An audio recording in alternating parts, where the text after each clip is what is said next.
Hi అందరికీ నమస్తే. ఈరోజు వీడియోలో నేను మీకు ఉగాది గురించి చెప్పబోతున్నాను. మనకు త్వరలో ఉగాది అనేది రాబోతుంది కదా. మరి ఆ ఉగాదిని ఎలా చేసుకోవాలి, ఆ ఉగాది విశిష్టత ఏంటి, ఉగాది అంటే ఏంటి, ఉగాది రోజు పూజ ఎలా చేసుకోవాలి, పాటించవలసిన నియమాలు ఏంటి, తేదీ, సమయం, తిథి, నక్షత్రం, ఇవన్నీ మనము ఈరోజు వీడియోలో నేను అందులో మనకు అమావాస్య అనేది ఉగాది రోజు వస్తుంది, కొత్త అమావాస్య అని. కొంతమందికి అమావాస్య రోజు పూజ గదిని శుభ్రం చేసుకోవచ్చా లేదా అని చాలా డౌట్లు ఉంటాయి.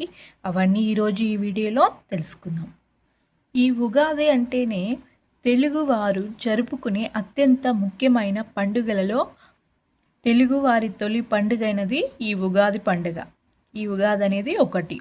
అత్యంత శ్రేష్టమైన ఈ ఉగాది పండుగను ప్రతి సంవత్సరం చైత్ర శుద్ధ పాడ్యమి నాడు జరుపుకుంటారు. ఈ ఉగాది పండుగను తెలుగు సంవత్సరాది అని కూడా అంటారు. ముఖ్యంగా ఈ పండుగను ఆంధ్రప్రదేశ్, తెలంగాణ, కర్ణాటక, తమిళనాడు, మహారాష్ట్రంలో ఎంతో వైభవంగా జరుపుకుంటారు. చైత్ర శుద్ధ పాడ్యమి రోజునే బ్రహ్మ సృష్టిని నిర్మించాడు అన్న నమ్మకం ప్రజలకు. అంతేకాకుండా చైత్ర నవరాత్రులు ఈ రోజు నుండే ప్రారంభమవుతాయి. కావున కొత్త జీవితానికి నాందిగా ఈ పండుగను మన తెలుగువారు జరుపుకోవడం జరుగుతుంది. ఉగాది అంటే మనకు ఉ అంటే నక్షత్రం, గ అంటే గమనం, అంటే ఉగా అంటే నక్షత్ర గమనం, అంటే నక్షత్ర గమనాన్ని లెక్కించడం ప్రారంభించిన రోజునే ఉగాది అనేది జరుపుకోవడం మన తెలుగు రాష్ట్రంలో ఇది ఒక విశిష్టతగా చెప్పుకోవడం జరిగింది. ఈ ఉగాది సంవత్సరం 2026 ఉగాది తేదీ వచ్చి మార్చి 19, 2026 గురువారం. చైత్ర శుద్ధ పాడ్యమి ప్రారంభం, అంటే చైత్ర శుద్ధ పాడ్యమి రోజు ప్రారంభమవుతుందన్నమాట. అంటే మనకు మార్చి 18 రాత్రి సుమారు 10:45 నుండి పాడ్యమి ముగింపు వచ్చి మార్చి 19 అర్ధరాత్రి సుమారు 8:30 వరకు మనకు ఉంటుందన్నమాట. ఈ సంవత్సరం ఈ ఉగాదికి పేరు వచ్చేసి శ్రీ పరాభవ నామ సంవత్సరం అని మనకి ఈ ఉగాదికి పేరు రావడం జరిగింది. పూజ శుభ సమయం వచ్చేసి ఉదయం 6:15 నుండి 8:45 మధ్యలో మంచి శుభ సమయాలు ఉంటాయని మనకు పండితులు చెప్తున్నారు. ఈ నెల మార్చి 19వ తేదీ గురువారం నాడు మన తెలుగువారి నూతన సంవత్సరం ఉగాది పండుగగా మనము చేసుకోబోతున్నాం అన్నమాట. ఉగాది రోజున చేసే పూజలకు కోటి జన్మాల పుణ్య ఫలితాన్ని పొందవచ్చు. అయితే ఉగాది రోజున అమావాస్య కూడా ఏర్పడుతుంది. కాబట్టి ఉగాది రోజున పూజ చేయాలంటే ఏ సమయంలో చేయాలి అంటే కొత్త అమావాస్య కాబట్టి మనకు అంటే మనకు నియమాలు అనేది ఏముండదు, చేసుకోవచ్చు.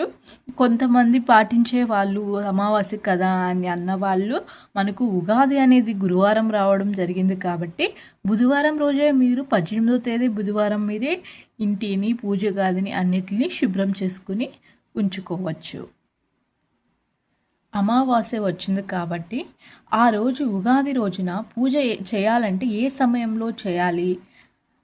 సమయంలో చేయాలి, పూజ గదిని ఎప్పుడు శుభ్రం చేసుకోవాలి ప్రతి ఒక్కరూ తెలుసుకోండి. కాబట్టి ఉగాది పండుగ వచ్చే లోపల ప్రతి ఒక్కరూ ఈ నియమాలను ముందుగానే తెలుసుకుంటే అందరికీ బాగా యూజ్ అవుతాయి. తద్వారా ఈ కొత్త సంవత్సరం అంతా ఆరోగ్యాలతో సుఖశాంతులతో జీవించవచ్చు. మార్చి 19వ తేదీ ఉగాది నుండి శ్రీ పరాభవ నామ సంవత్సరం ప్రారంభమవుతుంది. ఈ కొత్త సంవత్సరం అంతా మీకు, మీ కుటుంబానికి బాగా కలిసి రావాలంటే ఈ ఉగాది పండుగ వచ్చేలోపు మనం చేయవలసిన కొన్ని పద్ధతులను మీ ఇంటిని, మీ పూజ గదిని అంతా శుభ్రం చేసుకో. అయితే అమావాస్య రోజున ఇంటిని, పూజ గదిని శుభ్రం చేసుకోకూడదు కాబట్టి ఉగాది పండుగకు ఒక రోజు ముందుగానే అంటే మార్చి 18వ తేదీన బుధవారం నాడు మీ ఇంటిని, పూజ గదిని శుభ్రంగా చేసుకోవచ్చు. ఉగాది రోజున ఎట్టి పరిస్థితుల్లోనూ మాంసాహారం తినకూడదు. ఇంట్లో పూజలు చేసి మాంసాహారాన్ని తింటే మీరు చేసే పూజలకు పెద్దగా పుణ్య ఫలితం లభించదు. కాబట్టి ఉగాది పండుగ వచ్చేలోపు ఇంట్లో దుమ్ము ధూళి లేకుండా ఇల్లంతా శుభ్రం చేసుకోవాలి. ఇంట్లో పసుపు నీళ్లు కానీ లేదా గంగాజలం కానీ చిలకరించుకోండి. తద్వారా మీ ఇంట్లో ఉన్న దరిద్ర దేవత బయటికి వెళ్ళి మన ఇంట్లోకి పాజిటివ్ ఎనర్జీ అనేది ప్రవేశించడం జరుగుతుంది. అలాగే మీరు ఉపయోగించే బెడ్షీట్లు, డోర్ కర్టన్స్ కూడా తప్పనిసరిగా శుభ్రం చేసుకోవాలి. ఇక ఇంట్లో ఉన్న పనికిరాని వస్తువులను వెంటనే తీసివేయండి. ముఖ్యంగా పాతబడిన న్యూస్ పేపర్లు కూడా ఎట్టి పరిస్థితుల్లో కూడా ఇంట్లో ఉంచొద్దు. తుప్పు పట్టిన ఇనుప సామాన్లు ఇంట్లో ఉండకూడదు. ఉగాది రోజున ఇంట్లో పాత వస్తువులు ఉంటే మీ ఇంట్లోకి నెగిటివ్ ఎనర్జీ అనేది ప్రవేశిస్తుంది. పూజ గదిని శుభ్రం చేసుకున్నాక దేవుని పటాలకు గంధము రాసి ఇంకా కుంకుమ బొట్లతో అలంకరించుకోవాలి. ఇక సాధారణంగా మనలో చాలామంది ఆడవాళ్ళు పూజ గదిలో న్యూస్ పేపర్లు అనేది వేస్తూ ఉంటారు. ఇలా న్యూస్ పేపర్లు అనేది వేయకుండా ఉండడం అనేది చాలా వరకు మంచిది. మార్చి 19 ఉగాది పండుగ నాడు ఉదయం 6 గంటల నుండి 9 గంటల మధ్యలో ఇంట్లో పూజ అనేది మనము ప్రారంభించాలి. 9 లోపల మనం పూజను అనేది పూర్తి చేసుకోవాలి. స్త్రీలు తెల్లవారుజామునే నిద్రలేచి చక్కగా తలంటు స్నానం చేసి ఇంటి గుమ్మానికి పసుపు కుంకుమలు పెట్టుకొని బియ్యం పిండితో ఇంటి ముందు ముగ్గులు వేసి గుమ్మాన్ని అలంకరించుకోవాలి. ఎప్పుడు కూడా మన ఇంటి గుమ్మం అనేది పచ్చగా మనకు అలంకరణతో కనిపిస్తే మనకు చాలా మంచిది. ఆ లక్ష్మీదేవి అనేది మనకు త్వరగా అనుగ్రహం ఇస్తుంది. త్వరగా మన ఇంట్లోకి అడుగు అనేది పెట్టడం జరుగుతుంది. అలాగే ఇంటి గుమ్మాన్ని మామిడి తోరణాలతో అలంకరించుకొని పూజ గదిలో కూడా మనము మామిడి తోరణాలు అనేది మనము పెట్టుకోవడం వల్ల మన ఇంట్లో నెగిటివ్ ఎనర్జీ అనేది మనకు దూరం చేస్తుంది. ముఖ్యంగా మనం చేయవలసింది ఏంటంటే రాగి కలశంలో త్రిమూర్తులు కొలువై ఉంటారంటారు. కాబట్టి ఈ ఉగాది రోజున ఒక రాగి చెంబులో నీళ్లు పోసి మీ పూజ గదిలో ఈశాన్యం వైపు పెట్టుకుంటే చాలా మంచిది. ఇక ఈ సంవత్సరం అంతా మీ ఇంటికి శుభం అనేది కలిసి రావడం జరుగుతుంది. తులసి కోటలో ముక్కోటి దేవతలు ఉంటారు కాబట్టి తులసి కోటలో ముక్కోటి దేవతలు ఉంటారు కాబట్టి తులసి మొక్కకు 5 ప్రదక్షిణలు చేసి సకల శుభాలు జరుగుతాయి. అంతేకాకుండా తులసి కోటి దగ్గర నెయ్యి దీపం అనేది పెట్టడం వల్ల మనకు చాలా పుణ్య ఫలితం అనేది లభిస్తుంది. ఈ ఉగాది రోజున మనం ఏ పని ప్రారంభించినా అంతా శుభమే జరుగుతుంది. ఎందుకంటే కొత్తగా వ్యాపారం చేసే వాళ్ళు, కొత్తగా బిజినెస్లో ఏమన్నా పెట్టాలనుకున్న వాళ్ళకి ఈ ఉగాది రోజు అనేది ఆ రోజంతా శుభముహూర్తంగానే, అంటే మంచి గడియలుగానే భావిస్తారు. ఆ రోజంతా బాగుంటుంది.